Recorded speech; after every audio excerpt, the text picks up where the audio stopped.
ઉપલેટામાં citizen gymkhana તથા માનવ સેવા trust દ્વારા રાહત દરે ફૂલછોડ સહિતના રોપાનું વિતરણ કાર્યક્રમ યોજાયો હતો। અહીંના જવાહર સોસાયટી તાલુકા પંચાયત પાસે આવેલી શહેરની સેવાભાવી સંસ્થા સિટીઝન જીમખાના તથા માનવ સેવા ટ્રસ્ટના સંયુક્ત ઉપક્રમે રાહત દરે ફૂલછોડ સહિતના રોપા વિતરણ કાર્યક્રમ યોજાયો હતો, જેમાં મોટી સંખ્યામાં ભાઈઓ બહેનોએ લાભ લીધો હતો। આ પ્રસંગે જીમખાનાના સેવાભાવી પ્રમુખ સંજયભાઈ માકડિયા, પૂર્વ ધારાસભ્ય છગનભાઈ સોજિત્રા, પૂર્વ સંસદીય સચિવ અને ધારાસભ્ય એનપી કાલાવડિયા તેમજ યાર્ડના ચેરમેન હરિભાઈ ઠુમર, દેવરાજભાઈ ગઢવી, બટુકભાઈ ડોબરિયા સહિતના જીમખાનાના હોદ્દેદારો, આગેવાનો, ખોડુભાઈ તેમજ સહિતના ઉપસ્થિત રહ્યા હતા। કાર્યક્રમને સફળ બનાવવા માટે નીતિનભાઈ બારૈયાના માર્ગદર્શન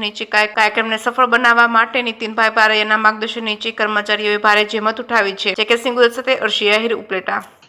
મારું નામ સંજયભાઈ પરબતભાઈ માકડિયા, ઉપલેટા સિટીઝન જીમખાનાના પ્રમુખ। આજ રોજ જે વૃક્ષ સબસિડી વાળા વૃક્ષના રોપાનું વિતરણનો કાર્યક્રમ જીમખાના દ્વારા યોજવામાં આવ્યો। અંદાજે 1000 થી 1200 જેટલા રોપા, ફળાઉ રોપા, 1000 થી 1200 ફૂલ છોડના રોપા, સુશોભનના રોપા તેમજ અન્ય રોપા થઈને 2500 જેટલા રોપાઓનું વિતરણ જીમખાના દ્વારા કરવામાં આવ્યું। ગયા વર્ષે પણ અમે 3000 થી ઉપરના વૃક્ષોનું વિતરણ કર્યું હતું।